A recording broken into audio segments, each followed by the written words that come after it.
ကိုယ်ဆက်ခုနှစ်ကြိမ်မြောက်မုဂ္ဂဝိပဿနာဆေယတာလုပ်ပြီးတရားစခန်းပွဲမှာတရားဝင်တရားအထုတ်နေကြတဲ့ယောဂီပုဂ္ဂိုလ်သူတော်စင်ပေါင်းတွေနဲ့အတူတကဝ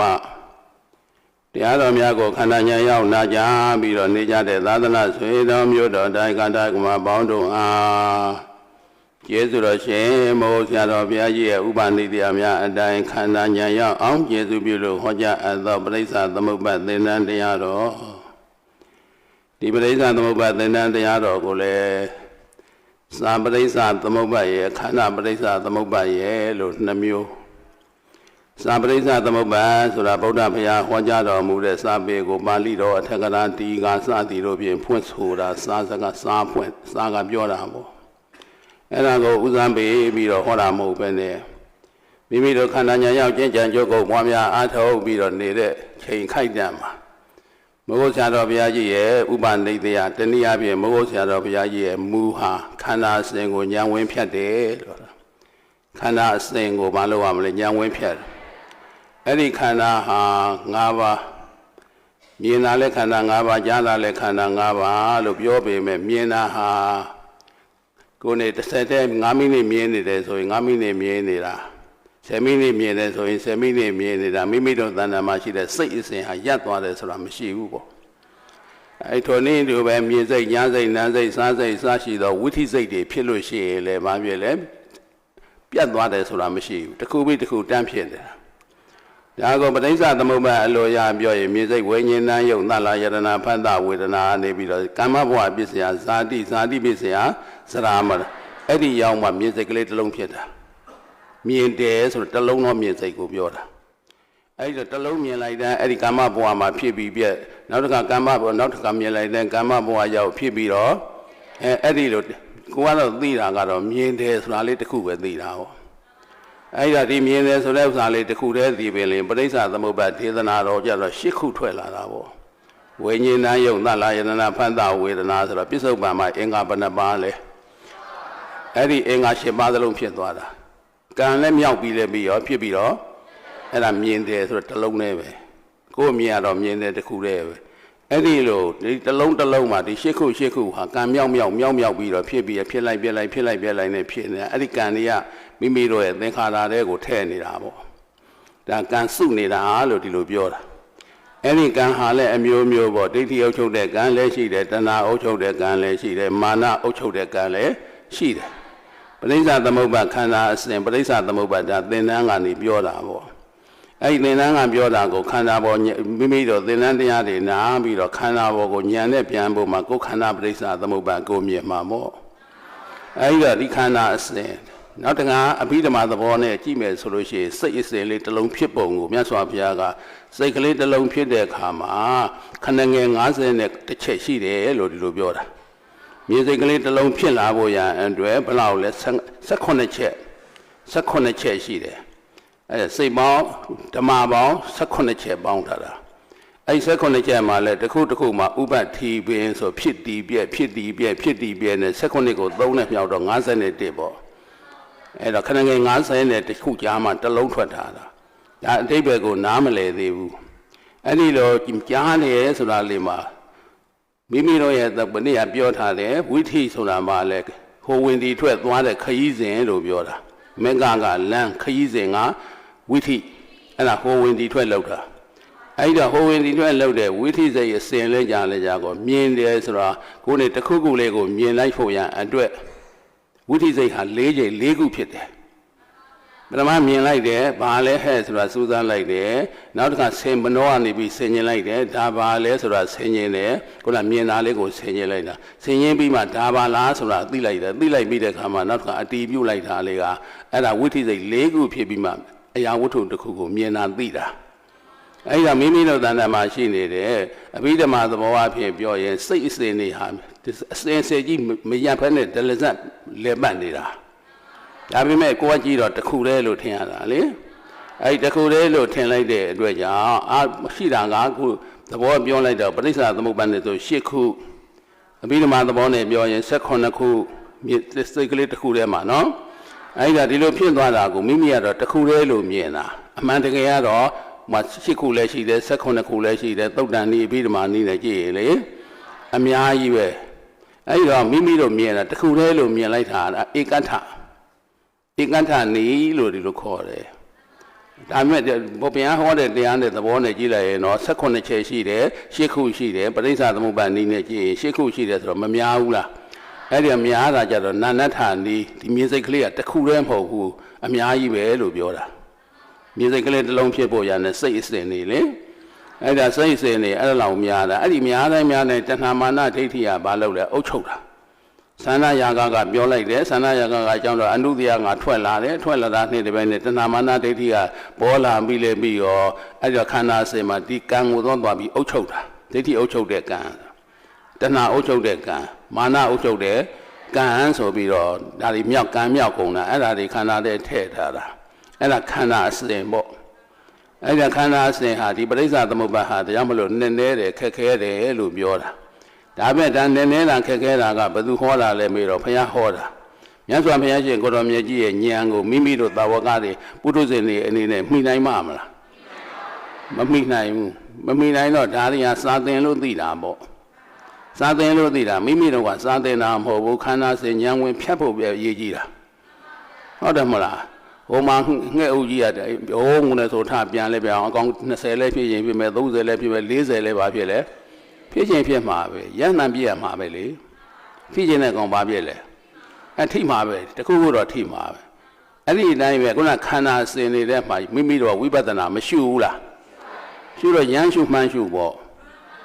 ဟုတ်တယ်မလားဘာသွားရှုမိလဲဖတ်တာလေတိဏ္ဍသင်္ကတိဖတ်ဆိုကုတွေ့ရင်ကုချက်ချင်းကြည့်ဆိုတော့မကြည့်လိုက်ဘူးလားကြည့်တော့မတွေ့ရဘူးလားတွေ့တာပါလေအဲ့ဒါသွားတွေ့တာပေါ့အဲ့ဒါဖတ်တာတွေ့ရင်ခန္ဓာ၅ပါးပေါ်ပြီလို့ပြောတာဟုတ်လားကျန်တာတွေစဉ်းစားမနေနဲ့ကျန်တာတွေကစာပေကိစ္စတွေလေဘုရားဟောတဲ့စာတွေကိုမှတ်တမ်းတင်ပြီးတော့ထားတာဒါအပြီးဓမ္မသဘောတွေကိုဘုရားဟောတာဘုရားဟောတဲ့အတိုင်းစာပေကမှတ်တမ်းတင်ထားတာမိမိတို့လေ့လာအဲ့ဒါကိုသိရတာတကယ်လေးတွေ့အလုပ်လုပ်တဲ့ပုဂ္ဂိုလ်တွေကြတော့အဲ့ဒါတွေရှောက်လုပ်နေလို့ရှိရင်မတို့ဘာမှဖြစ်သွားမှာမဟုတ်ဘူးဘယ်နေရာရှုမှန်းတော့မသိဘူးများလုံးအကြည့်နေတယ်လေ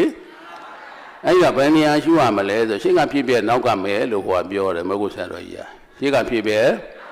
အဲ့ဒီခန္ဓာမြင်တယ်ဆိုတာနဲ့တပည့်နဲ့ရှုလိုက်စမ်းအဖြစ်ကဖြစ်ပြနောက်ကမယ်လို့ပြောတယ်ခုမြင်ကိုကြည့်ခြင်း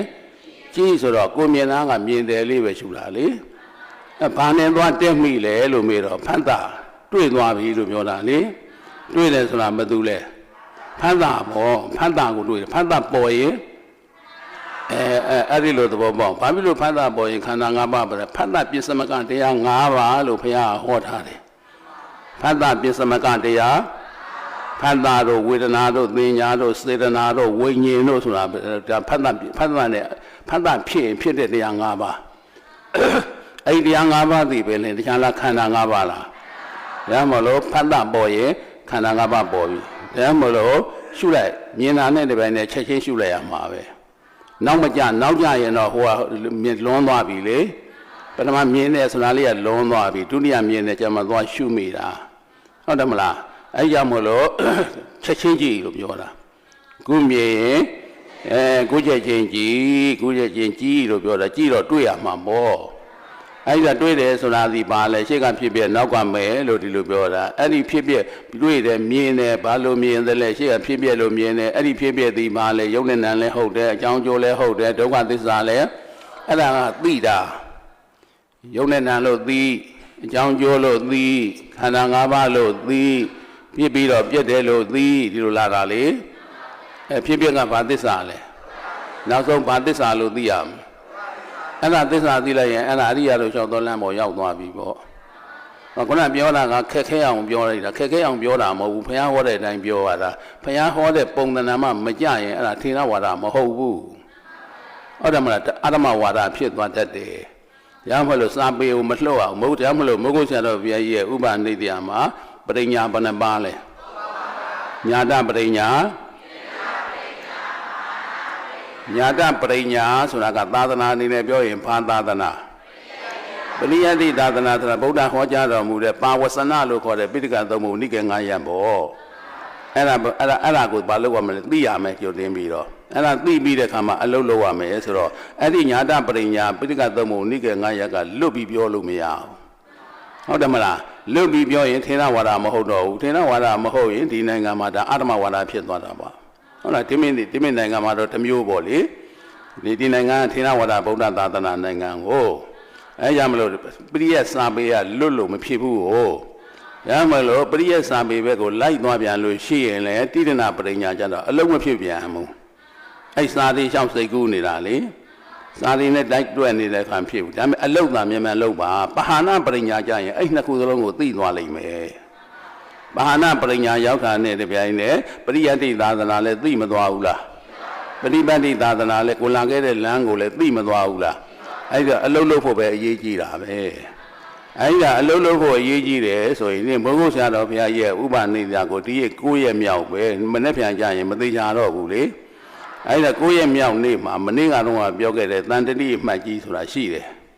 အဲ့ဒီတန်တတိအမှတ်ကြီးကခန္ဓာစဉ်ကိုဉာဏ်ဝင်ပြီးတော့ဖြတ်လိုက်တာခန္ဓာစဉ်ဉာဏ်ဝင်ဖြတ်လိုက်ကောခန္ဓာစဉ်ဉာဏ်ဝင်ဖြတ်တော့ပြတ်မသွားဘူးလားအဲ့ဒီချိန်ခိုက်တာပြတ်တဲ့ချိန်ခိုက်တာလေးကိုပြောခြင်းလို့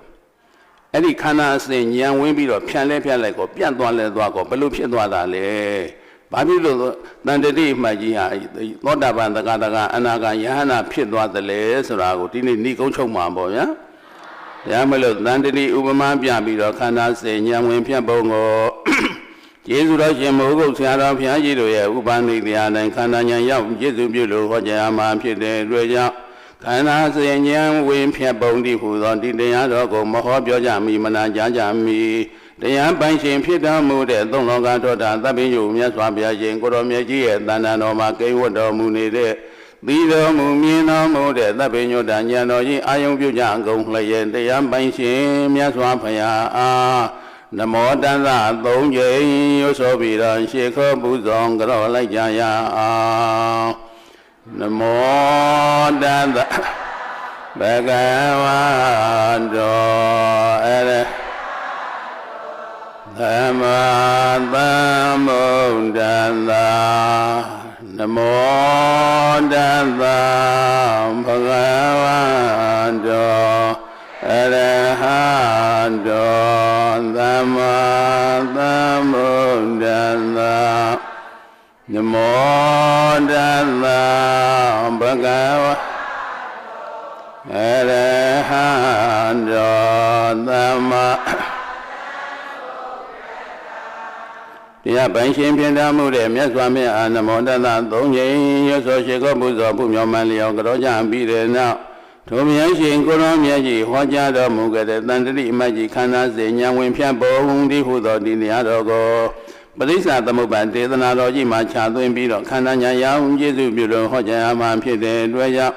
ပရိစ္ဆာသမုပ္ပါဒေသနာတော်ကြီးပါဠိမဲ့ပဲမြန်မာစကားသက်သက်ဖြင့်ခန္ဓာဉာဏ်ရောင်အောင်လို့ကျေးဇူးပြုဟောကြားတော်မူခဲ့တဲ့ကျေးဇူးတော်ရှင်မိုးကုတ်ဆရာတော်ဘုရားကြီးတို့ရဲ့ဉာဏ်တော်ကိုလည်းပူဇော်တဲ့အနေနဲ့ထိုဆရာတော်ဘုရားကြီးရေးစီတော်မူခဲ့တဲ့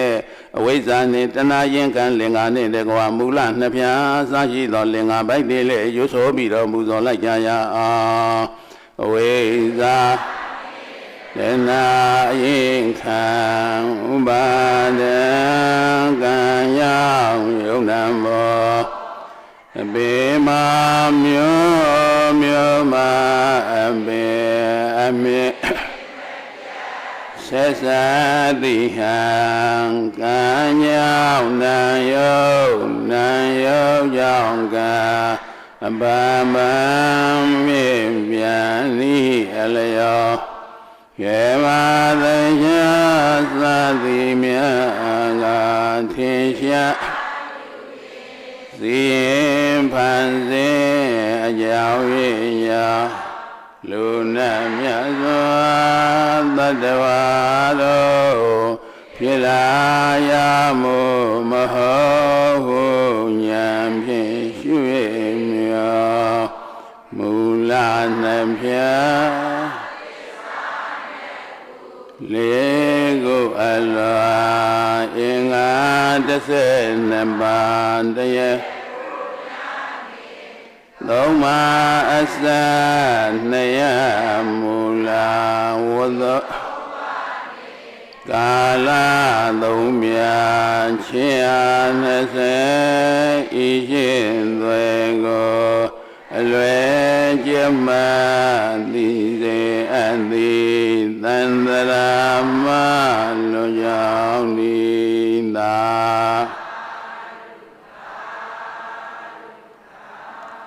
ပုဂ္ဂိုလ်2ယောက်ထူးခြားဖို့လင်္ကာပိုင်း2ပိုက်ဆိုအောင်ဖြစ်ပြည့်နှစ်တန်ယုံနှင့်ရိဗံများစွာမပွားပါသဖြင့်သစ္စာမသိဉာဏ်မရှိသောထိုသည်ကံစကံဘုဒ္ဓဇင်တို့ရှောင်တော်လာဖြစ်ပြည့်နှစ်တန်ယုံနှင့်ကျိန်ပံမြတ်စွာပွားများပါသဖြင့်သစ္စာမြင်သိမကင်ရှိသောထိုသည်အရိယာတို့ရှောင်တော်လမ်းသာ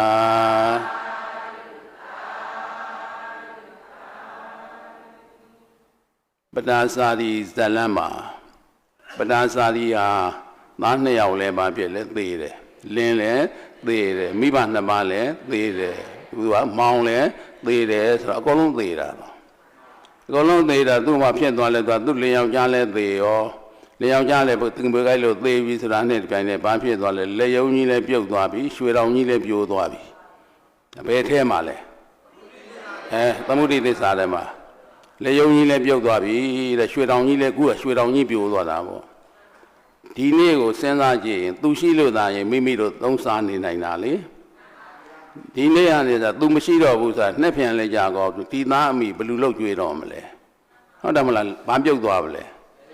လက်ယုံပြုတ်သွားပြီလက်ယုံပြုတ်သွားလို့ကိုယ်လက်ယုံကိုအားကိုးရတော့မှလေကိုယ်ကလည်းမလုတ်တတ်မကင်တတ်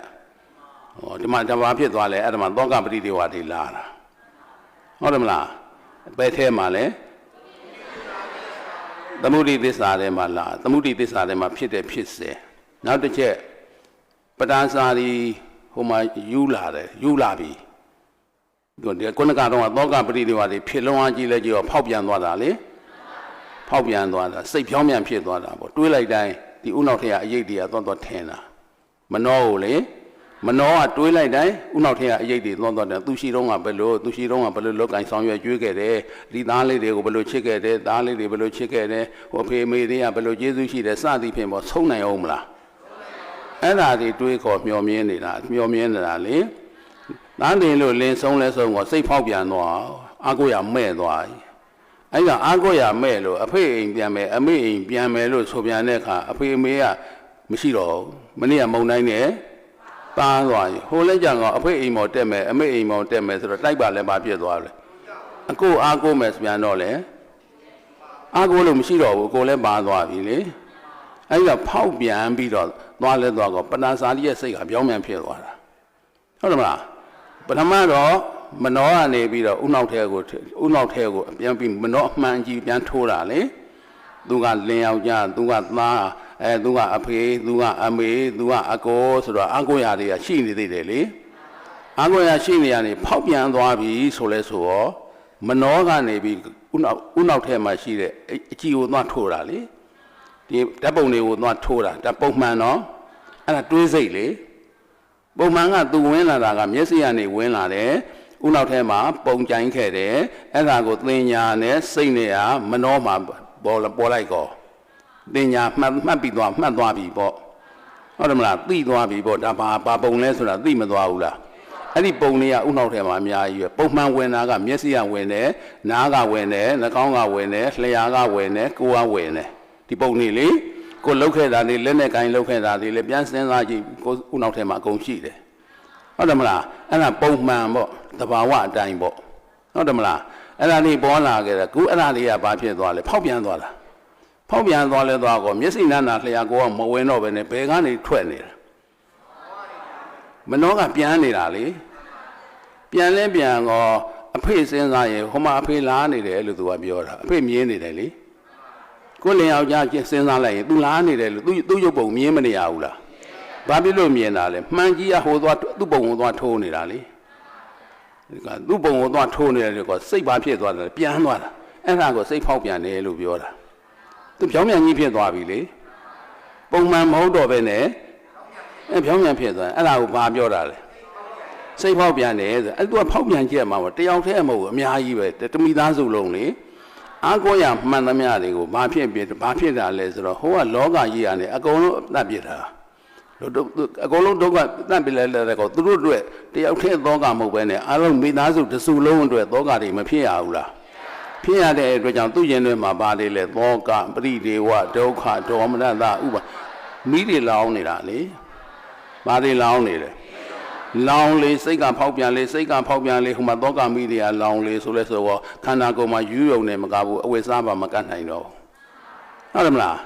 အဲ့ဒီတော့တွေ့ရလူကိုသွားပြီးတော့အဖေပဲအမေပဲသူ့ဖေနဲ့သိလောက်တယ်အမေနဲ့သိငါအဖေပြန်ပေးငါသားပြန်ပေးငါလင်ပြန်ပေးဆိုလက်လိုက်ဖြန့်တော့တာပဲလေ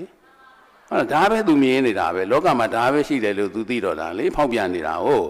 သူမျက်စိထဲမှာမြင်နေတာဒါပဲဒါမှမဟုတ်ဟိုဘာမှတရေ6တယ်တို့တဆေ6တယ်တို့ဆိုတာအဲ့ပြန်နေတာစိတ်ကဟုတ်လားမနှောကနေပြန်နေတာအဲ့ကြောင့်မလို့ तू များမမြင်လာကြီး तू မြင်နေတာလေသူများမကြားလာကြီးသူကြားနေတာပေါ့အဲ့ဒီကြားလေးကဟိုဘိုးတော်တို့ဘာတို့တက်ခန်းတွေလည်းရှိသေးတယ်ရေမွေးတော်တွေမွေးကြိုင်းပြီးတော့လှိုင်းမလာဘူးလားဘာဖြစ်တာလဲပြန်တာပဲအဲ့ဒါလေဟုတ်သူများမနမ်းဘူးလေသူတို့ကြမှာနမ်းနေတယ်မွေးနေတယ်လို့ပြောတယ်ဟုတ်တယ်မလားအဲ့ဒါမျိုးတွေအဲ့ပြန်တယ်ဖောက်ပြန်တာဖောက်ပြန်နေတာအဲ့ဒါဖောက်ပြန် तू ကတစ်ခုရှိတစ်ခုဒီနှစ်ခုကဆက်ဆက်နေတယ်နော်ထူးရင်ထူးမထူးရင်အဲ့ဒါပဲဟုတ်တယ်မလားဘုရားယဟန္တာတို့ကြတော့အဲ့ဒါကိုပဲဖြက်ပြတာလေပြန်စရာလိုသေးလားထူးမယ်ထူးရင်ထူးမယ်ဒီအရေးတွေကိုဖြက်ပြတာဘုရားယဟန္တာကဒီပေါ်လာတဲ့အရေးတွေကိုပေါက်တာလေပြက်သွားရင်လာအောင်မလားအဲ့ဒါမပြက်တာပုထုဇဉ်လေမပြက်တာပုထုဇဉ်ဒါလေးပဲတွေးခေါ်မျှော်မြင်နေတာမျှော်မြင်နေတယ်ကြောင့်အဲ့ဒါယူတော့တာပဲဟုတ်တယ်မလားအဲ့ဒါဘုရားယဟန္တာကြီးဘုရားယဟန္တာတွေနဲ့အဲ့ဒီပုထုဇဉ်နဲ့အယူချင်းရတယ်ဟိုသဘောချင်းကတော့တူတယ်ဒါပေမဲ့ဒါမှမဟုတ်လို့ယူရင်ယူမယ်မယူမတချို့ကယူပြီးမှထူးတာရှိတယ်ထူးပြီးမှယူတာရှိတယ်ယူပြီးမှထိုးတယ်ဟိုဘိုးတော်တို့ဝိဇ္ဇာတို့မှန်သမျှအယူကြီးတယ်ဟုတ်တယ်မလားဘိုးတော်ဝိဇ္ဇာတွေကဘာလဲ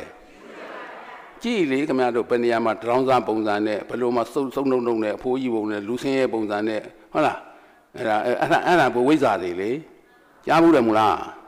ကြားဘူးလေခင်ဗျားတို့ဒီမှာဝိဇ္ဇာတွေကဒီနေရာကြီးထွက်တာပဲအဲ့ဒါသူတို့လူဘဝမှာရှေ့စဉ်ခါတော့အယူတွေလို့သတ်မှတ်ထားတာလောကလေဒါပေမဲ့သူတို့ကတကိုးပြလိုက်ခါမှာဟာအံ့ဩပြန်ပြန်ဖြစ်ပြီးတယ်အဲ့ဒီအယူလိုက်ကိုကိုွယ်တော့တာလေဟုတ်လားပထမကဘာဖြစ်တာလဲယူရတယ်ယူပြီးမှထိုးတယ်တချို့လူတွေကြတော့ထူးပြီးတော့ယူသွားရောအဲ့နှစ်ခုကကတ်နေတယ်ဟုတ်တယ်မလားအဲ့တော့အဲ့လိုဖြစ်နေတယ်ဆိုတော့ကိုကယူပြီးတဲ့အခါကျတော့ तू ကဘာဖြစ်လဲဆိုတော့နောက်ဆက်ဖောက်ပြန်ရုံနဲ့မကဘူးယူသွားလဲသွားကောခန္ဓာကိုယ်မှာယူရုံနဲ့မကဘူးအဝိစားပါကတ်လို့တွေ့ရလို့ငါသားပြန်ပေးငါလင်ပြန်ပေးပြန်ပြီးလို့ဖြစ်မနေဘူးလားသူစိတ်ထဲဝင်ကြည့်လိုက်မြင်းနေတာတွေကဘာလဲသူ့သားတွေလင်တွေမိဘတွေအကိုမောင်ဝါးတွေဒါလေးပဲမြင်နေတာလေသူတို့လုပ်ခဲ့တဲ့အမူအရာလေးတွေဒါပဲပြန်ပြီးတော့မြင်နေတာဒီမဲ့ဘာမှမရှိတော့ဘူးဘေးလူကိုမြင်သေးလားမမြင်နိုင်တော့ဘူးအဲ့ဒီအချိန်မှာဖယားရှေ့ရောက်တာလေဗန္ဒစာရိယဖယားထံမှာမရောက်ဘူးလား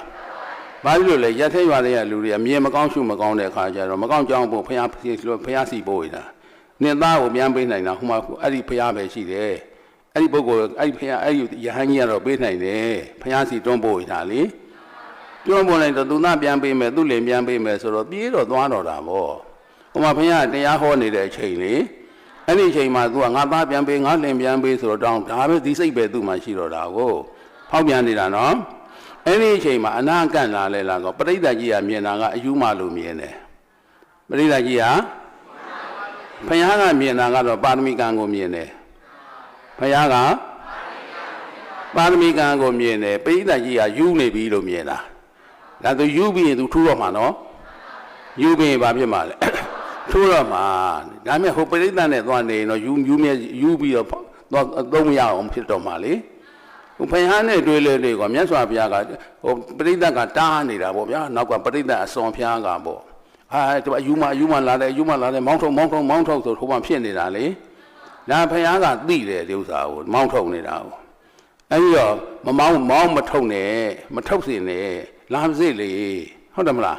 ဘုရားကသူကဘုရားစီလာတာဘုရားကပေးမယ်လို့ထင်တာဟုတ်ဘုရားကပေးမယ်လို့ပြောရတာဟုတ်အဲ့ဒါနဲ့အနားလည်းရောက်ရောခြေသမီးတတိ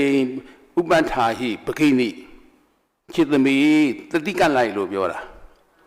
ဘာကခိုင်းတာလဲဘယ်မှာသွားကတ်မိမနှောမှာဘယ်မှာသွားကတ်တာလဲတတိသည်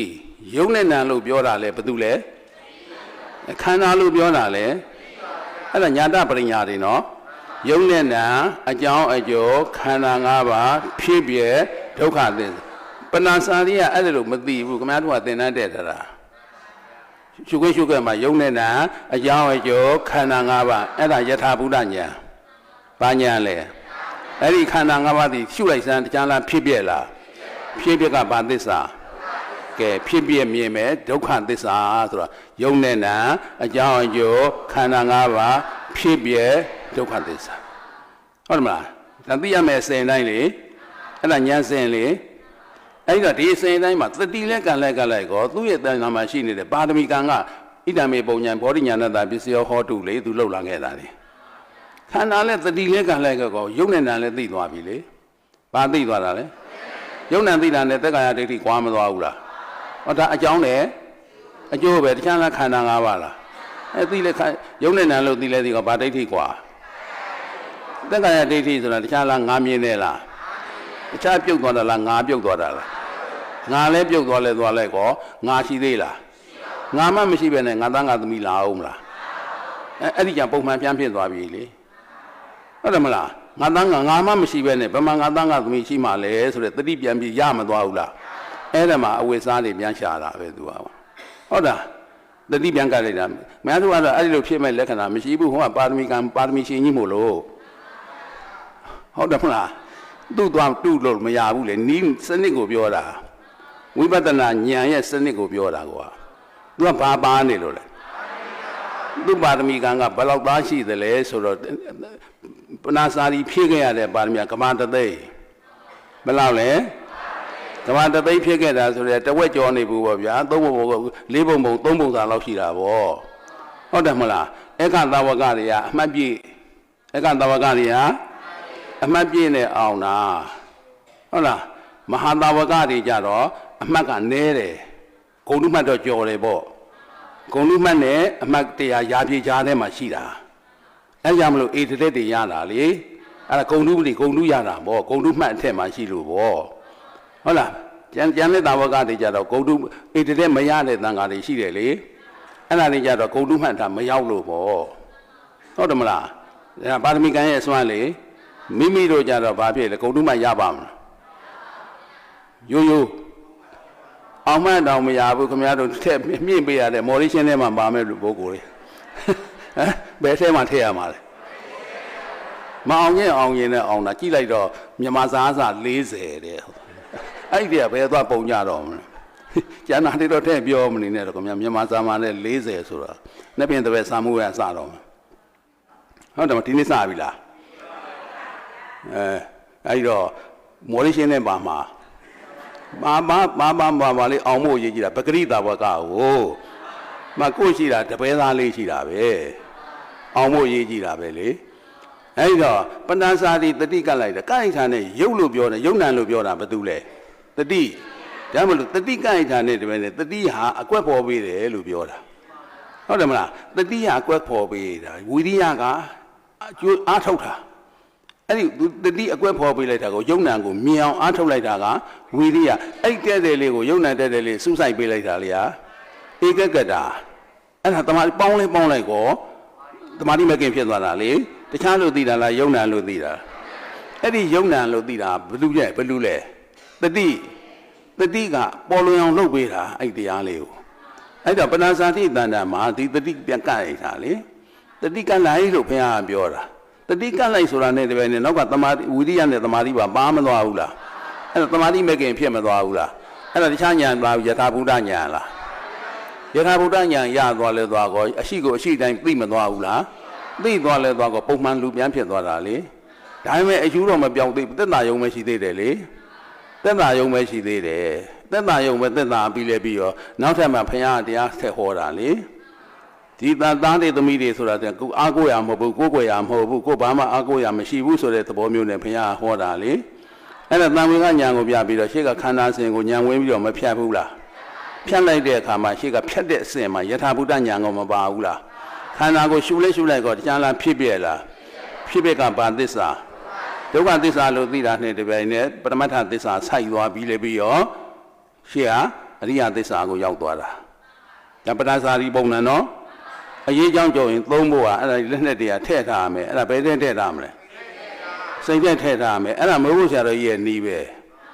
ရှုလိုက်တာနဲ့တပြိုင်နက်ကုပနာစာရီတတိကံလို့ဆိုတာနဲ့တပြိုင်နက်တခြားမှသွားကမ်းမိတာလားဒီတတိကမနှောမှာလားမနှောမှာကပ်ပြီးလဲပြီးတော့တခြားကိုကြည်တာလားခန္ဓာကိုကြည်တာလားအဲ့ဒီတော့ခန္ဓာကိုကြည်တော့ तू ကပါရမီရှင်ဟုတ်လားဘာဟိယဓာတုစိရိယတို့လမ်းလေကောင်မှာဘုရားကဟောတာပဲဒိဋ္ဌိဒိဋ္ဌမတ္တံဘဝိတ္တိကွာမြင်ကားများမှတ်ဟိဟုတ်တယ်မလားမြင်ကားများမှတ်ဆိုတော့သမုဒိသစ္စာထဲမှာမဟောလိုက်ဘူးလားအဲ့ဒါ तू ကဘယ်နေရာတန်းရောက်သွားတာမြင်တယ်လို့သာမှတ်ဆိုတော့မြင်တယ်ဆိုတာကြည်လိုက်ကောမြင်စိတ်ကလေးမတွေ့ရဘူးလားတွေ့တာဒီတခြားလားဖတ်တာလားအဲ့ဒီဖတ်တာဆိုတော့မြင်တာကိုမြင်တယ်မြင်စိတ်ကလေးပဲအဲ့ဒီမြင်စိတ်ကလေးဟာမြင်ပြီးဖြစ်ပြီးလဲပြီးရောပြက်သွားတယ်ဆိုတာကနောက်ကဟိုသစ္စာဉာဏ်တွေကိုဖြစ်ပြက်မြင်တယ်ဖြစ်ပြက်ကိုဒုက္ခသစ္စာလို့နောက်ကဒါဉာဏ်စင်နော်ယထာဘုဒ္ဓဉာဏ်ကခန္ဓာရှိလေယထာဘုဒ္ဓဉာဏ်ကဘုရားကပြောတာကမြင်တယ်လို့မှန်လို့ပြောတာမြင်တယ်လို့မြင်တယ်ဆိုတာဒီပါလဲကြည့်လိုက်ကောခန္ဓာရှိအဲ့ဒီမြင်တယ်ကိုတွေ့မသွားဘူးလားတွေ့တာစီတခြားလားခန္ဓာ၅ပါးလားခန္ဓာ၅ပါးစီတခြားလားဖြစ်ပြက်လားဖြစ်ပြက်ကဘာသစ္စာတန်းတက်သွားတာ तू ကဟုတ်တယ်မလားဖတ်တာကိုရှုတာလေ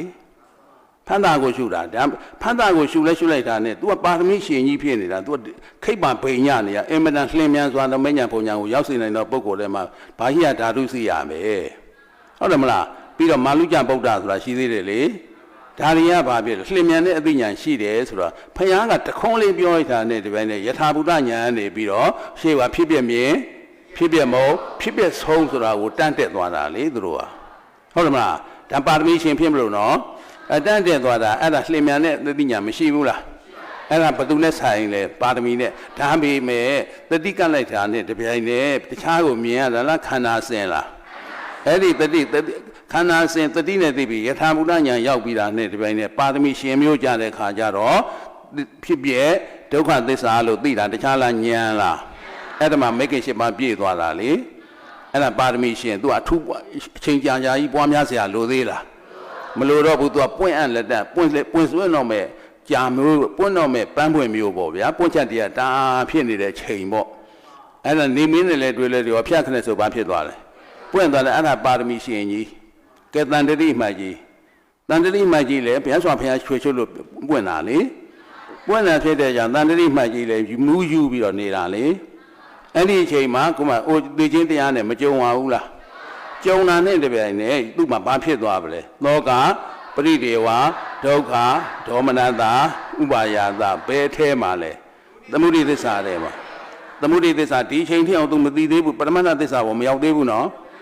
သမုဒိသစ္စာဘောမှာမှုလို့ဘာဖြစ်တာလဲအယူတစ်ပိုင်းကြီးဖြစ်နေတာဟုတ်တယ်မလားဟာကဲပေါင်းဟွာလုတ်ပေါင်းဟွာနဲ့မနေ့ကတော့9နာရီလောက်တော့ဆွမ်းခံကြွားတော့ဖယားကသွားပြီးတော့သူ့ပါရမီကံကိုနှိုးထားတယ်နော်ပါရမီကံနှိုးထားတဲ့ကြောင့်တန်တတိမကြီးကလက်အုပ်ချီတယ်ဆိုတော့တန်တတိကလက်အုပ်ချီတာလားပါရမီကံကလားသူအိယာကနိုးပါပြီလို့ပြောတဲ့သဘောဟုတ်တယ်မလားအဲ့ဒီတော့ကိုတွေးပြီးတော့မြတ်စွာဘုရားကပြောတယ်အာနန္ဒာအဲ့ဒီတန်တတိမှကြီးသည်နှိမ့်လေကြလို့ရှိရင်သောကပရိဒေဝတွေဖြစ်ပြီးငါဘုရားထံမှာရောက်လာပြီးတော့လူဝိလူစားကြီးနဲ့ပဲယဟန္တာဖြစ်လိမ့်မယ်လို့ပြောတာ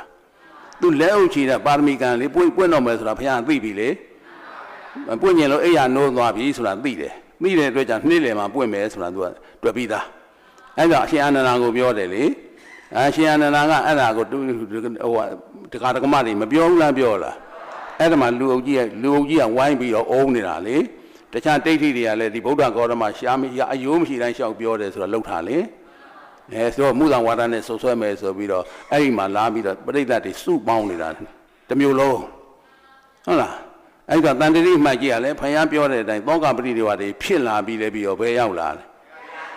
ဘုရားထံမောက်ရောက်လာလဲလားကောမြတ်စွာဘုရားကတန်တတိမှတ်ကြီးကိုကြည်ပြီးခုနကပတာစာတိတုံးကခြေသမီးတတိကလိုက်လို့ပြောတာဟုတ်တယ်မလားဒီတန်တတိမှတ်ကြီးလေဒီလိုပဲပြောမှာပဲတတိကခိုင်းမှာပဲတတိကခိုင်းပြီးတော့တ တိကတ်ဖို့ရန်အတွက်လမ်းစာဖော်လိုက်တာကအဲ့ဒီမိန်းကလေးအဲ့ဒီကားချေစီမာလေးအဲ့ဒီအဖြစ်မျိုးနဲ့သေလို့အသေးဆိုးနဲ့သေခဲ့တာဒီကုတဘဝမှာမဟုတ်ဘူးဘဝပေါင်းများများစွာဘဝပေါင်းများများစွာဒီပုံစံနဲ့ဒီနာမည်နဲ့သူမသေးခဲ့ဘူးလားအဲ့ဒီသူသေခဲ့လို့မိမိကမငိုခဲ့ရဘူးလားမိမိငိုခဲ့တဲ့မျက်ရည်တွေသမုဒ္ဒရာ40မှာရှိတယ်ရေတဲ့များတယ်ဆိုပြီးတော့တန်တရာနဲ့တိုက်ပေးတာတန်တရာနဲ့တိုက်ပေးလေပြီးတော့ခုနပါသမီကံကဘာဖြစ်လဲတန်တရာကိုယုံမုံသွားတာမို့တန်တရာငကိုလေးကတန်တရာထွက်မြောက်ပါလို့လှုပ်လာတာလေဘယ်လိုလှုပ်ခဲ့လဲဣဒံမေပုံညာအာသဝခယံအဲ့ဒါမျိုးကြတော့တောကလေးဖြစ်နေနိဗ္ဗာန်တပစ္စည်းဟောတုသွားမလုံနဲ့အဲ့ဒါဣဒံမေပုံညာအာသဝခယံဝဟံဟောတုဟုတ်တယ်မလားဘယ်တော့နှုတ်ကြိုးနေတာဣဒံမေပုံညာနိဗ္ဗာန်တပစ္စည်းဟောတုအဲ့ဒါရိုးရိုးလေးဟိုကကိုယ်မှာတောကလေးကအလင်းလေးထပ်နေပြီနော်အဲ့ဒီချိန်ရရင်ဘယ်လိုဆိုမလဲဣဒံမေပုံညာအဲ့ဒီအာသောတရားတွေရိုးစီးတာအရှက်မရှိတော့ဘူးပေါ့ဗျာတောင်ပြောမြောက်ပြောကြောင်ကရန်းနေပြောနေတာအဲ့ဒါမျိုးကလောရပါလို့ကြီးလို့ဆိုတာ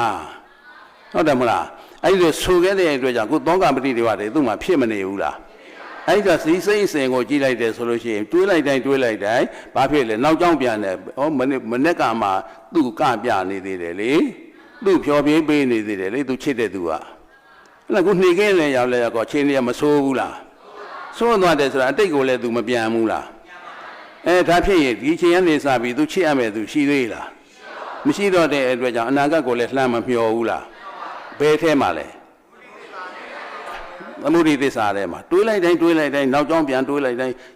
သူ့မှာတောကပတိတွေဝဖြစ်ရပြန်ဟောနှစ်ဖြင့်အတွက်ကိုကြိုးတွေးပြန်တော့ခါကြတော့လေပူပန်ရပြန်ဟောအဲ့ဒါတော့အာသဝလို့ပြောတာပဲဟုတ်တယ်မဟုတ်လားပြီးခဲ့တော့ကသူရှိတော့ကဘလို့နဲ့လာသမျှလူပြောရလဲရတာဟောအကိုပေါ့ဟုတ်လားလာသမျှသူ့ဂုဏ်ကျေးဇူးတွေလေဟိုတော့ကပြောရတာနှစ်ယောက်ရန်ဖြစ်နေတာပါဟုတ်တယ်မလားနှစ်ယောက်ရတဲ့မတဲ့တော့မတဲ့ဘူးစကားတော့မပြောဘူးလေကလေးကိုသွားပြီလားနှစ်ဖေပြောလိုက်နေ့မေပြောလိုက်နေဒါနဲ့ပဲလှုပ်နေတာမင်းတို့ပြုစုပါယူရမှာမဟုတ်ဘူးသူလည်းခုဖြစ်သွားဒုက္ခဖြစ်လက်သွားလဲသွားအိုချင်းနာချင်းသိချင်းတရားနဲ့လည်းတွေ့သွားလဲတော့ကောမျက်စိထဲမှာသူရှိတော့ကဘယ်လိုဆိုခင်ဗျားတို့ထိုင်းနေတဲ့ပုံစံလေးကျုပ်ကတွေးသေးတယ်ဒူးလေးထောင်းပြီးတော့ဟုတ်တယ်မလားနိုင်ရန်လေးမီးပြီးတော့တိုင်လေးမီးပြီးတော့လမ်းဘက်ကိုကြည့်ပြီးတော့သွားလေသူကြီးကိုပြန်သတိရနေဘယ်ပြန်နေတာလဲအတိတ်ပြန်နေတာအဲ့ဒါလည်းမပြန်နဲ့တဲ့ဘယ်မှာပြန်နေတာလဲသမုဒိသစ္စာထဲမှာအဲ့ဒီအရင်ဆုံးထွက်ရမှာနော်အဲ့ဒါသမုဒိသစ္စာထဲမှာအတိတ်ကိုပြန်တော့နောက်နှစ်ဖြင့်ကြရင်အားကိုးရမရှိတော့ဘူးလူလဲကောင်းမှကိုယ်ဝိုင်းပြီးတော့ဒီမိသားစုကိုထင်သေးတော့မယ်လေမြင့်မို့ရောင်ကြီးပြိုးသွားပြီလေအဲ့ဒါကိုယ်ဝိုင်းပြီးတော့ထင်သေးတော့မယ်ဆိုနှစ်ဖြင့်ရှေ့ခီးဆက်ရမှာကိုမဆက်ချင်တော့ဟိုလေသူကလိုက်သေးချင်ပါလေဆိုတဲ့အကြောင်းပြောတာလေဒါလျာတရားလားကြောင်ကရန်းနေလားအဲ့ဒါဘာသေးလဲအာဘောတရားတွေဆူတောင်းပြင်ခင်ဗျားတို့ဣဒံမေပုံညာအာသွက်ခယံဝဟံဟောတုလူလေကောင်းမှာအရှက်တကွဲအကျိုးနဲ့ဖြစ်အောင်လုပ်တာသူတို့ပဲလေအဲ့ဒါမလုပ်ရပါလို့ဤလူလေကောင်းမှာအရှက်တကွဲအကျိုးနဲ့ဤမဆိုရပါလို့ဤမပြောရပါလို့ဤဆိုလုပ်ပါဣဒံမေပုံညာအာသွက်ခယံဝဟံဟောတုဆိုတာအဲ့ဒါလည်းလုပ်ဟုတ်လားအတိတ်ကိုလည်းပြန်နေတယ်အနာဂတ်ကိုလည်းလှမ်းကြောပြီးတော့ဒုက္ခတွေများမနေဘူးလားအဲဒီတော့ဒီဒုက္ခတွေများနေတယ်ဆိုတော့ပြစ္ဆုတ်မှန်တဲ့ကိုခင်ဗျားတို့မရှုနိုင်ဘူးရှုနိုင်လားအဲဒီတော့ဒါဟာသမုဒိသစ္စာနယ်ပယ်ထဲမှာဟုတ်တယ်မလားခုတန်တတိမှတ်ကြီးလဲသမုဒိသစ္စာနယ်ပယ်ထဲကနေဘုရားထံမှာရောက်မလာဘူးလားရောက်လာတဲ့အချိန်မှာဘုရားကဒီပုဂ္ဂိုလ်ကြီးဟာသမုဒိသစ္စာနယ်ပယ်ထဲမှာသောကပရိဒေဝတွေဖြစ်နေတာလေဘယ်ထဲဆွဲတင်ရမလဲပရမတ္ထသစ္စာတွေကိုဆွဲခေါ်ရမှာလေအဲ့ဒီတော့ဒီသမုဒိသစ္စာနယ်ပယ်ရဲ့ဆိုးဝါးချက်ကိုမြတ်စွာဘုရားကတန်တရာနဲ့ဗာပြုလဲရန်တိုက်ပေးအောင်အဲ့ကြောင့်မို့လို့တန်တရာမှာ तू အဲ့ဒီပုံစံမျိုးနဲ့သေခဲ့ရလို့မင်းငိုခဲ့ရတဲ့မျက်ရည်တွေသမုဒ္ဒရာလေးစီရှိမှရှိတဲ့ရေတက်တောင်များတယ်ဆိုပြီးတိုက်ပေးတာဟာသူ့အတွက်မျက်ရည်ကြခဲ့တာလေသူ့အတွက်ငိုခဲ့ရတာသူ့အတွက်ပူပန်ခဲ့ရတာဒီပဲဆိုပြီးတော့တန်တရာကိုစိတ်နာသွားတာဟုတ်တယ်မလားတန်တရာစိတ်နာသွားလဲတော့ကြာနေတဲ့စိတ်ကလေးတက်အောင်လုပ်တာလေတက်သွားလဲသွားကောအလေကောင်မှတ်တိုင်အလေကောင်မှတ်လဲရောက်လေရောက်ကောမြတ်စွာဘုရားကယံပုဂ္ဂိအလေကောင်မှတ်ကိုရောက်သွားပြီဆိုတာနဲ့တည်းနဲ့မှန်းသွားပြီနော်ယံပုဂ္ဂိတံဝိသောသိဟိပိသတေမာဟုကိဉ္စနံခြေတတန္တတိ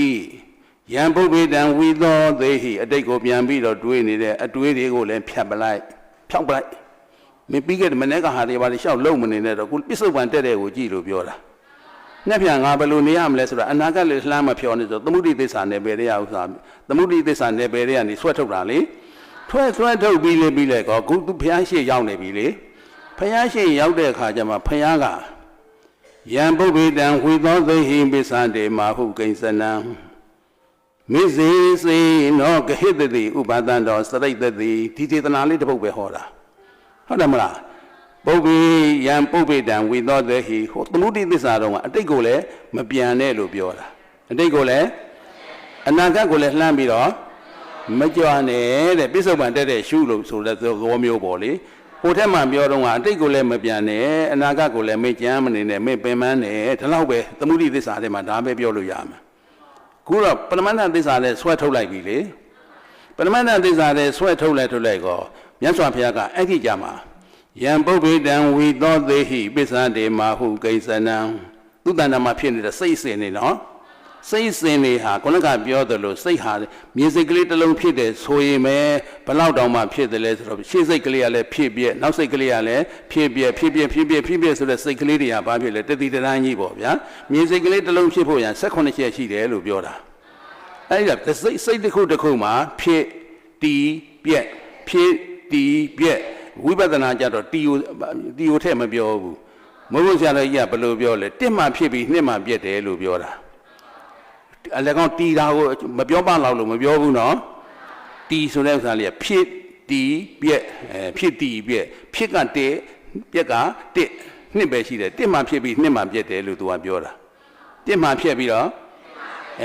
တစ်နဲ့နှစ်ခုကုန်သွားတော့အလကောင်ကတီရ49ချက်ကြာတယ်တီတာကကိုနေကဲလုံးလေးတစ်လုံးကိုကောင်းငယ်မြောက်တင်လိုက်တက်မသွားဘူးလားတက်သွားတဲ့အချိန်ရဲ့ပြန်ကြဖို့အချိန်လေးရဲ့အလေကောင်လေးမှာရက်နေတဲ့သဘောလေးရှိတယ်ဒီကနေလက်ကနေတက်သွားတဲ့အချိန်ကတက်သွားတဲ့အချိန်ကဖြစ်တဖြည်းဖြည်းတက်မသွားဘူးလားတက်သွားပြီးတော့အလေကောင်ပြန်ကြမယ်နေရာလေးမှာခဏမရက်ဘူးလားရက်ပြီးမှအောက်ပြန်မကြဘူးလားကြပြီးကမှမြေကြီးပေါ်ဖုတ်ခနဲ့ကြတာကပြက်ဟုတ်တယ်မလားဖြစ်နေအလေကောင်ဥစ္စာဘယ်လောက်ရှိလဲ49ချက်စက္ကန့်အပြင်ပြောရင်49စက္ကန့်ပေါ့ဗျာဟုတ်လားဖြစ်က1စက္ကန့်ပြက်က1စက္ကန့်ဒါ1စက္ကန့်နဲ့ပြောတာနော်စက္ကန့်နဲ့ तू ကမြန်နေ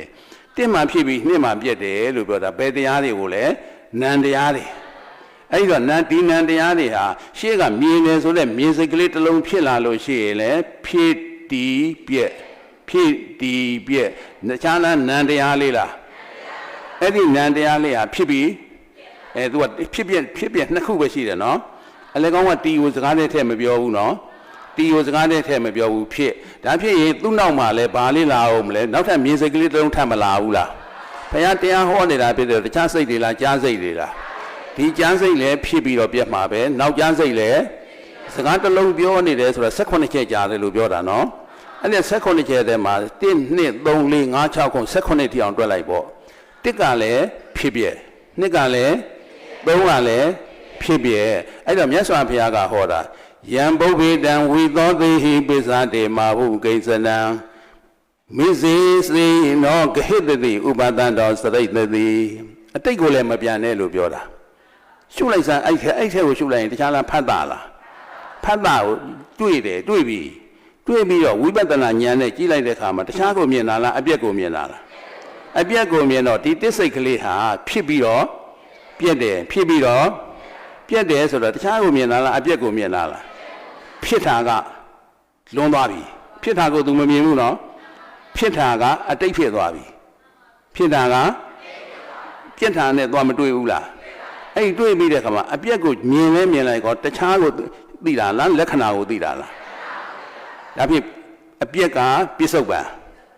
ဒီစိတ်ကလေးရဲ့အပြက်ကပြစ္ဆုတ်ပံမှာဘာနဲ့ထပ်တဲ့တာလဲလက္ခဏာနဲ့တဲ့တာဘာနဲ့တဲ့တာလဲဒါဖြစ်ရင်ရှေ့စိတ်ကလေးရဲ့ဖြစ်တာကအတိတ်နောက်ဖြစ်လာမဲ့စိတ်ကလေးဖြစ်တာကအနာဂတ်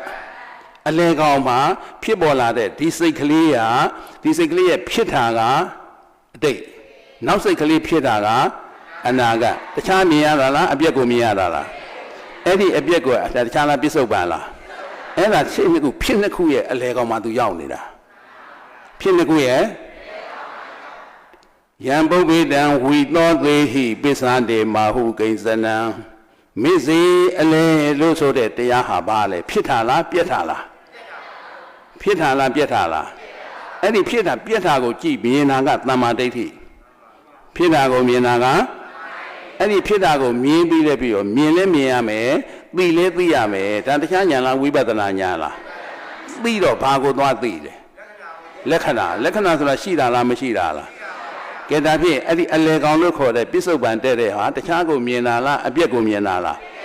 အပြက်ကိုမြင်ပြီးတော့ဘာကိုသိနေအဲ့ဒါလေးဒီအလေကောင်ဖြစ်နှစ်ခုတို့ရဲ့အလေကောင်ဒါကြောင့်မို့ဒီဖြစ်ကိုလည်းပယ်ပလိုက်တယ်ဒီဖြစ်ကိုလည်းလှမ်းမှမျောနဲ့လို့ပြောတယ်လေအဲ့တော့အလေကောင်ကအပြက်ကိုရှုလိုက်တဲ့အခါကျတော့အပြက်ကိုမြင်တာကသမ္မာဒိဋ္ဌိလက္ခဏာကိုသိတာကသမ္မာသင်္ကပ္ပဆိုလဲဆိုတော့အဲ့ဒီဖြစ်လာတဲ့ဒီတရားလေးဟာအထဲမှာခန္ဓာထဲမှာဖြစ်ပြီးတော့ပြည့်တယ်ဆိုတဲ့ကအထဲမှာတခြားပါလာတာလားသဏ္ဍယာကလားသဏ္ဍယာကပါလာတဲ့အဲ့ခန္ဓာထဲမှာအောင်းနေတဲ့အနုတ္တိယကိလေသာကိုသွားနှိုးတာလေအနုတ္တိယကိလေသာကိုသွားနှိုးလဲနှိုးတော့အပြက်ကနေရှူလဲရှူလိုက်တော့ခန္ဓာဖြစ်တာကိုသိတာကသမာဓိမဲ့ခင်၃ပါးဖြစ်တာကိုသိတာကအဲ့ဒီခန္ဓာဖြစ်ပြပဲလို့ခွဲခြားလိုက်တာကပညာမဲ့ခင်နှစ်ပါးသီလမဲ့ခင်၃ပါးကအထဲမှာရှိတဲ့ကိလေသာကိုပယ်ထုတ်ပြတာကိလေသာသဏ္ဍယာကပယ်ထုတ်လဲထုတ်လိုက်တော့ဖြစ်ပြမြင်ဖြစ်ပြပါဖြစ်သွားလဲမုန်းသွားလဲသွားတော့အထဲမှာရှိတဲ့ဒီခန္ဓာထဲမှာရှိနေတဲ့အောင်းနေတဲ့အနုတ္တယကိလေသာ9ပါးမှာဒိဋ္ဌိနဲ့ဝိသိကိစ္စကိုပထုတ်ပြတာဖြစ်ပြမြင်ဖြစ်ပြဆုံးလဲဆုံးရောဖြစ်ပြမြင်ရကနေဘာဖြစ်လို့ဖြစ်ပြမုန်းလာတာလဲသဏ္ဍယာကကိုပယ်နေလို့ဝိပဿနာဉာဏ်ကဘာကိုပယ်တာလဲသဏ္ဍယာကပါတဲ့ပါမသွားဘူးလားအောက်ကအနုတ္တယကထွက်လို့ရသေးလားသဏ္ဍယာကသွားနှုတ်ပေးလို့မရတော့ဘူးလေသဏ္ဍယာကလည်းပါတဲ့ပါလာလဲလာတော့ဒီခန္ဓာကြီးမြင်တဲ့လည်းဖြစ်ပြကိုမြင်လဲမြင်တဲ့လည်းမြင်လာတာလေ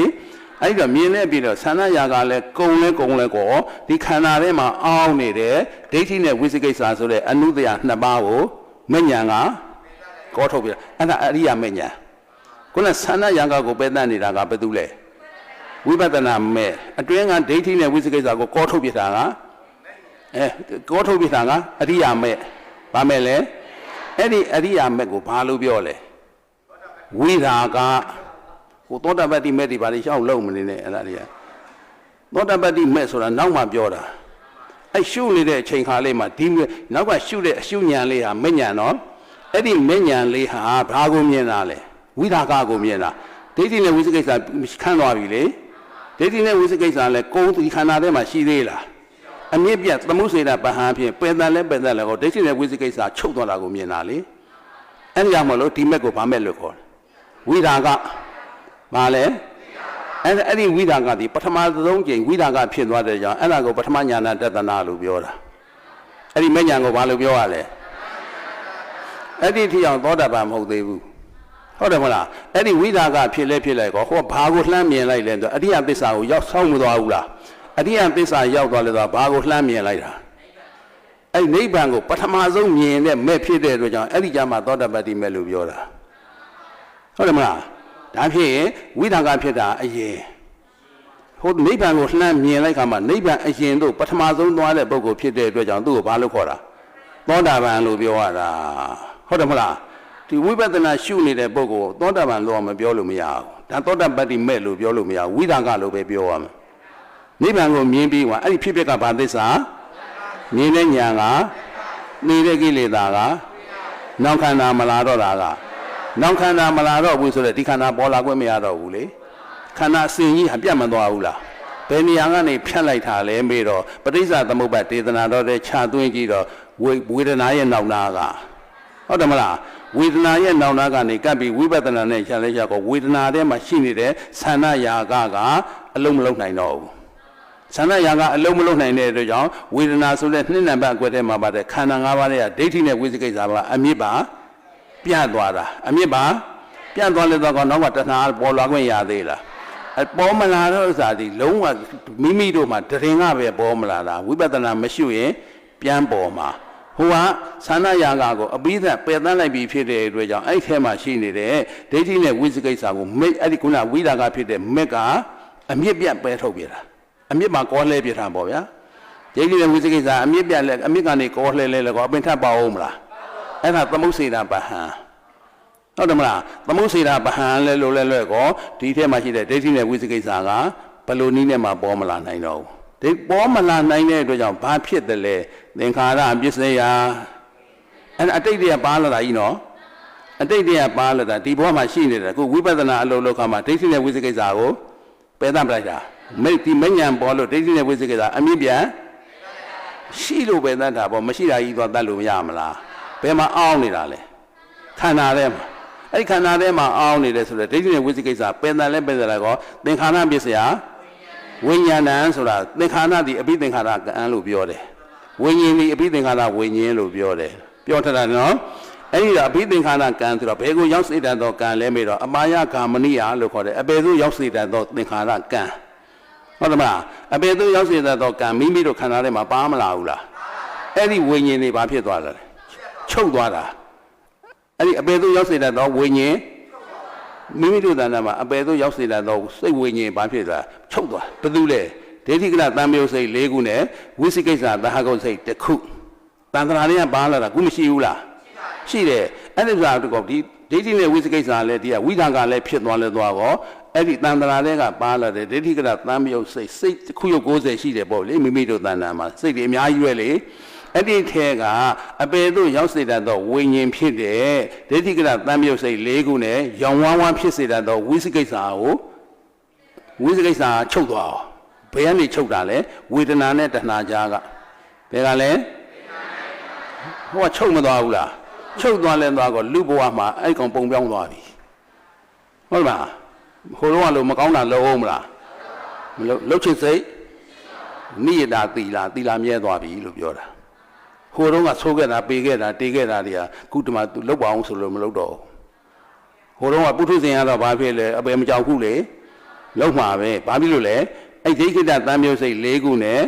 ဝိသိကိစ္စသံဂုတ်စိတ်တစ်ခုဆိုတော့စိတ်ဝိညာဉ်ဟာကိုယ်ခန္ဓာထဲမှာရှိနေတယ်စိတ်ထဲမှာရှိနေတယ်အဲ့ဒါရှိတဲ့အတွက်ကြောင့်အပေမကြောက်ဘူးကြောက်မလားအဲ့ဝိဓာကဒီနေရာကနေဖြတ်လိုက်ကောအဲ့ဒီဝိညာဉ်တွေဘာဖြစ်သွားလဲချုပ်သွားဝိညာဉ်လည်းချုပ်သွားလဲသွားကောလောက်ပါအောင်ဆိုလို့မလုပ်တော့ဟုတ်တယ်မဒါပြောပြီးပြီကြိုးကြငှဲ့လို့ပဲလို့ပြောတာလေဟုတ်လားကြိုးကြငှဲ့နှုတ်နဲ့ရေနဲ့ရောတိုက်ဘာတော့မှာနှုတ်ပဲတော့မယ်အရက်နဲ့ရေနဲ့ရောတိုက်ဘာတော့မှာပုထုဇဉ်ကအရက်ပဲတော့မှာရေရောထားတယ်ကွာဆိုအပြည့်နဲ့ညာပြည့်တယ်လို့ပြောတာလေဟုတ်တယ်မလားဟိုကခုနဒိဋ္ဌိနဲ့ဝိသိကိစ္စပြုတ်သွားတဲ့ပုဂ္ဂိုလ်ကဘာတော့မလဲရေပဲတော့မယ်ဟိုအရက်ကြိုင်ခဲတယ်မက္ခသိဋ္ဌိလို့ခေါ်တယ်အဲ့ဒါဘာသိဋ္ဌိလဲမလို့အရက်ပြတ်ချင်အဲ့တိုင်းလို့ဟုတ်လားအရက်သမားအရက်ပြတ်ချင်လို့ရှိရင်အဲ့ဒိဋ္ဌိနဲ့ဝိသိကိစ္စသာဖဲပလိုက်မတော့တော့ဘူးနှုတ်နဲ့ရေရောထားရေပဲတော့တယ်နှုတ်မမအောင်ဒါချိုးကြငှဲ့လေချိုးကြငှဲ့တိုင်းမှာသောတပတ္တိမဉ္ဇဉ်ခုနကဝိသကဖြစ်သွားတဲ့ပုဂ္ဂိုလ်တယောက်ဟာရေနဲ့အရက်နဲ့ရောရေပဲတော့သွားတယ်မက်ကရေပဲတော့သွားတယ်ခုနအရက်ကိုမတော့တော့ဘလူလားလူကမတော့ထားလားမက်ကမတော့ထားလားအဲ့ဒါမက္ခသိဋ္ဌိလို့ခေါ်တယ်မက်ဖြစ်ပြီးတာလို့မက်ကနိယမှာတကိုးအဲ့ဒါဟုတ်တယ်မလားအဲ့ဒီတော့တန်တတိမှတ်ကြည့်သည်ဘယ်နေရာကဖြတ်တာလဲဆိုဝေဒနာနဲ့တဏှာကြားကအဲ့ဒါတခြားလားမြေစိတ်ခန္ဓာအစဉ်လားမြေစိတ်ခန္ဓာအစဉ်ဖြစ်တယ်လို့ကြားစိတ်ခန္ဓာအစဉ်ခုဘုရားရှိမှသူတရားနာနေတာနော်ဘုရားဟောတဲ့တရားကိုခန္ဓာဉာဏ်စိုက်နာလဲကောခုချက်ချင်းကြည့်ဆိုတာဒီမိမိတို့ကမိုးဆရာတော်ကြီးရဲ့နိနာနေတရားနဲ့ပြောတာကစကားပြောတာတော့ဒီလိုပြောမှရမှာဟုတ်အဲဒီတော့မိမိတို့ကအလေးချင်းအလေးလာများထားတဲ့ပုံကိုမျိုးဖြစ်ပြီးဆိုရင်ခန္ဓာဉာဏ်စိုက်လိုက်တာနဲ့ဒီပိုင်းနဲ့ပြတ်သွားပြီပဲခန္ဓာဉာဏ်စိုက်လိုက်တာနဲ့ပြတ်သွားပြီအပြက်ကိုမြင်လက္ခဏာသိပြီးတော့မသွားဘူးလားအဲ့ဖြစ်ကဘာသစ္စာရမလို့ခုနရုပ်နဲ့နာအကြောင်းအကျိုးခန္ဓာ၅ပါးဆိုတာကဘာညာယထာဘုရားညာဖြစ်ကိုမြင်ပြီးလဲပြီးတော့ဖြစ်ကဘယ်ထိအောင်လဲသန္နယာကကိုပယ်တတ်လိုက်လို့သန္နယာကရှိတယ်သန္နယာကကိုပယ်တတ်တဲ့ကဖြစ်လို့မြင်မလာဘူးလားအဲ့ဒီဖြစ်လို့မြင်လာရင်သန္နယာကလည်းပါသွားတာနဲ့အများဖြစ်မုံပြီးတော့ဖြစ်တွေဆုံးသွားတယ်ဆိုတာတခြားကြောင့်ဆုံးတာလားအထဲမှာကိလေသာပါလို့လားသန္နယာကကိုပယ်တတ်နေတာကဘာတူလဲဝိပဿနာဘာတူလဲဝိပဿနာမဉ္ဇဉ်ကဘာကိုပယ်တတ်နေတာ ပတ်သက်လို့ကုန်းသွားပြီဆိုလဲဆိုဟိုခန္ဓာထဲမှာအောင်းနေတဲ့ဘာချက်ဘာလဲအနုတ္တယ9ပါးအနုတ္တယအဲ့ဒီအနုတ္တယ9ပါးတွေထဲမှာပါတယ်ပထမဆုံးအပေကိုရောက်စေတဲ့အနုတ္တယကိလေသာ2ပါးကဘာတူလဲအဲ့ဒီနဲ့ဝိသိကိစ္စအဲ့ဒီနှစ်ခုကိုခုနကတော့ဖြစ်ဖြစ်ဆုံးသွားတဲ့အခါလေးကြလဲကိုပေါ်လာတဲ့မညာမရှိဘူးလားအဲ့ဒီမညာဟာသန္နရာဂကိုလည်းဝိပဿနာဉာဏ်နဲ့ပဲပြီးုံနဲ့မကပဲနဲ့အဲ့ဒီခန္ဓာထဲမှာရှိနေတဲ့ဆုံးတာကိုလည်းမြင်လိုက်တော့ဘာဖြစ်လို့ဆုံးတာလဲဒိဋ္ဌိနဲ့ဝိသိကိစ္စချုပ်သွားတာဟုတ်တယ်မလားဒိဋ္ဌိနဲ့ဝိသိကိစ္စချုပ်သွားတယ်ဆိုတော့ဝိရာဂဖြစ်မသွားဘူးလားအဲ့ဒီဝိရာဂမဲ့လဲပေါ်လိုက်ကောတန္တရာဆက်ကပါလာတဲ့သင်္ခါရပစ္စယဝိညာဏနဲ့မှာပါတဲ့အပေသို့ရောက်စေတတ်သောဝိညာဉ်5ခုစိတ်5ခုဝိညာဏတရား5ခုပေါ့ဘယ်သူတွေလဲဒိဋ္ဌိကရသံမျိုးစိတ်4ခုနဲ့ရောင်ဝါးဖြစ်စေတတ်သောဝိသိကိစ္စတစ်ခုဆိုတော့ဘယ်လောက်လဲအဲ့ဒါတန္တရာဆက်ကပါလာတာအဲ့ဒါကြီးပါချုပ်တော့မသွားဘူးလားသူ့ကိုပယ်တာမဟုတ်ဘူးသူချုပ်ဒီအလေကောင်ကနေဝိဒါကဖြစ်လို့သူချုပ်သွားတာဟုတ်တယ်မလားဒီဝိဒါကဖြစ်လို့ဒီဝေဒနာနဲ့တဏှာကြကဝိဒါကဖြစ်လို့ဟိုကချုပ်သွားတယ်ဆိုရင်ကာမဘဝပြည့်စရာတစ်ဆက်ရှိသေးတယ်လေအဲ့ဒီအစကဒီဘဝကသေရင်တခြားလားအပယ်လေးပုံလားမိမိတို့တွေဟာလို့ဒိဋ္ဌိအုပ်ချုပ်တဲ့ကံကာမဘဝပြည့်စရာဇာတိတခြားဇာတိလားဒေဝဇာတိလားအဲ့ဒါကြီးပါထုတ်သွားဒေဝကြီးပေါ်ဦးမလားဘာဖြစ်လို့အဲ့တော့ဟိုကသင်္ခါရပစ္စယဝိညာဏကအဘိသင်္ခါရဝိညာဉ်ချုပ်တာစိတ်ရုပ်တည်နာနေချုပ်သွားတာပေါ့ဗျာဒိဋ္ဌိကလတန်မြုပ်စိတ်၄ခုဝိသိကိစ္စသာဂုတ်စိတ်တစ်ခုဆိုတော့၅ခုချုပ်မသွားဘူးလားဒါသင်္ခါရပစ္စယဝိညာဏစားဦးမလားမဆက်တော့ဘူးဒီဘဝမှာသူကပုံပြောင်းသွားပြီနော်ခုနကလိုအယသမားဖြစ်တော့ပါပဲအယမတောက်တော့ဘူးရေပဲတောက်တော့တာပုံပြောင်းသွားတာနော်အဲ့လိုနေရာနေဝိဒါကလည်းဖြစ်သွားလဲသွားကောအနာခတ်မှာဖြစ်မဲ့ကာမဘဝပစ္စယဇာတိဒေဝဇာတိလာအောင်မလားဘာဖြစ်လို့မလာတာအနာခတ်မှာဒိဋ္ဌိနဲ့ဝိသိကိစ္စဆိုတော့အနုတ္တယကိုပယ်လိုက်လို့အဲ့ဒါဘာကိုပယ်တာလဲခန္ဓာထဲမှာအနုတ္တယ9ပါးဘယ်နှပါလဲအဲ့ဒီထဲမှာ2ပါးပြုတ်မသွားဘူးလား2ပါးပြုတ်သွားလဲသွားကောဒေဝဇာတိကြီးပါချုပ်သွားတာအဲ့ကျအစ3ပါးလဲပြတ်သွားတာအစဘယ်နှပါလဲအစ3ပါးစကဘယ်သူတွေလဲသင်္ခါရနဲ့ဝိညာဉ်တဇဝေဒနာနဲ့တဏှာကာမဘဝနဲ့ဇာတိတဇတစ်ချက်ခုတ်တော့3ချက်ပြတ်တာအလေကောင်ပြတ်တဲ့ဝေဒနာနဲ့တဏှာကြဘာလို့ခေါ်ဝိရာဂဘာလဲဝိရာဂဆိုတာရာဂကင်းရသည်ရာဂခယောအဲ့မှာပေါ်တာဟုတ်တယ်မလားအဲ့ဒါမဲ့ပဲဒါနိဗ္ဗာန်ပဲဆိုဒီဝိရာဂလည်းဖြစ်လဲကောနိဗ္ဗာန်ဘွားကနေဆိုပေါ်လာတာဟုတ်တယ်မလားဟိုကအပေခန္ဓာချုပ်သွားတယ်ဒီဘက်ကအနုတ္တရာလည်းချုပ်သွားလဲဆိုတော့အပေတကားကြီးပိတ်မသွားဘူးလားအပေကလွတ်သွားပြီဆိုတာအဲ့ဒါပထမနိဗ္ဗာန်လို့ခေါ်တယ်ဟုတ်တယ်မလားအဲ့လို2ကြိမ်3ကြိမ်3 4ကြိမ်နဲ့တန်တတိမှတ်ကြီးอ่ะမြတ်စွာဘုရားရှင်ကိုရမေကြီးရဲ့ရှေးမောက်မှာပဲလူဝိလူစားကြီးနဲ့ဘာဖြစ်သွားလဲဝိညာဉ်နဲ့တဏှာကြမှာဝိရာဂဘယ်နှကြိမ်ဖြစ်လဲ4ကြိမ်လည်းဖြစ်ကောမက်စိတ်4ပါးလုံးပေါ်သွားပြီလေနိဗ္ဗာန်ကို4ဘက်4တန်ကနေသူမြင်ပြီးတော့သင်္ခါရနဲ့ဝိညာဉ်အစကလည်းဝေဒနာတွေဝိညာဉ်တွေပေါ့31ပုံကိုကျင်လေစေတံတော့စိတ်ဝိညာဉ်တွေဘာဖြစ်သွားလဲချုပ်သွားနတ်ဝိညာဉ်တန်ရုပ်ဆိုတာတွေချုပ်သွားပြီနော်ဒီဘက်ကခန္ဓာထဲမှာအောင်းလာတဲ့အနုတ္တယကိလေသာ9ပါးလုံးလည်းပဲတတ်ပလိုက်ပြီဟုတ်တယ်မလားရှိသေးလားအဲ့ဒါဒီကိတန်သန္တရာမှာဘုံဘဝတွေကိုဖြစ်စေတတ်တယ်ဟိုဖြစ်ခြင်းဒီဖြစ်ခြင်းဆိုတဲ့သန္နရာဂကလာအောင်မလားမလာတဲ့အတွက်ကြောင့်သမုဒိယသစ္စာတဏှာကပေါ်မလားမပေါ်တဲ့အတွက်ကြောင့်31ပုံတန်တရာကြီးမှာသူတဏ္ဍာမှာဟိုဝိညာဉ်ချုပ်တဲ့အတွက်ကြောင့်ကုသိုလ်လည်းပယ်ရန်ရောက်သွားတယ်အကုသိုလ်တွေကိုလည်းပယ်ရကုသလံဇဟံဆိုတဲ့ကုသိုလ်တရားကလည်း31ပုံပေါ်မလားအထက်ကိုပေါ်မလားအကုသိုလ်တရားကလည်းအောက်ကိုဆွဲချအောင်မလားချစရာမရှိ31ပုံမှာသူသွားစရာနေရာမရှိရောဘယ်ကိုထွက်သွားလဲ31ပုံရဲ့31ပုံရဲ့အပြင်ဘက်ကိုပြောတာဘာလဲအရှိနေနိဗ္ဗာန်ဒီဘာတွေလုံးမနေနဲ့ခင်ဗျားတို့မသိတာမဟုတ်ပဲလေအရှိနေထွက်နေမထွက်တော့ဘူးအနောက်နေလည်းမဝင်တော့ဘူးနေဝင်ဘာထွက်လာအောင်လဲလားထွက်လာအောင်မယ်ကိုထွက်သေးလားအဲ့ဒါလေးချုပ်သွားတာဟုတ်တယ်မလားတောင်တငါကုံရောမျောကြည့်သမောင်းကောင်းဝင်ကြီးရောရှိသေးလားတောင်တငါကုံကျဲတငါဝင်နေတဲ့နက်ခတ်တရားလေးလည်းချုပ်သွားပြီ မြောက်တော်ဝင်ကျဲကြီးလည်းချုပ်သွားတယ်ဟောအထက်ဘဝလည်းအောက်ကအဝတ်စီလည်းဘာပဲကြံတော့ရှင်းလာဟုတ်လားဒုက္ခရောက်စေဒုက္ခဟူသမျှတွေအကုန်လုံးရှင်းသွားတာအဲ့ဒီကာလတွေကစားလို့ဝါလို့မိမိတို့ဒုက္ခဖြစ်နေတာဟုတ်တယ်မလားဒီကာလတွေရဲ့စားဘဝဘဖြစ်နေလို့ဒီနေလနက္ခတရာဆိုတာရှိနေတဲ့အတွက်ကြောင့်အားလုံးတွေဟာဒါသမုဒိသစ္စာကြီးဘာဖြစ်သွားလဲချုပ်သွားသမုဒိသစ္စာနယ်ပယ်ကြီးချုပ်သွားလဲသွားတော့အဲ့ဒါဩကုမငြိမ့်ပါပြီပေါ့ဒုက္ခတိခတ်သိမ်းချုပ်ငြိမ့်ပါပြီပေါ့လို့ပြောတာအဲ့ဒီနေရာမှာပဲဘာပေါ်လာတာလဲနိဗ္ဗာန်အဲ့ဒါကိုငြိမ့်ရတဲ့သဘောရှိတဲ့အတွက်ကြောင့်ဘာလို့ခေါ်တာလဲနိဗ္ဗာန်တကယ်အထက်ဘုံကြီးပြန်နိုင်ကြီးပြတ်သက်ကြီးနေရှိလို့လားဘယ်နဲ့မြေချုပ်သွားတာ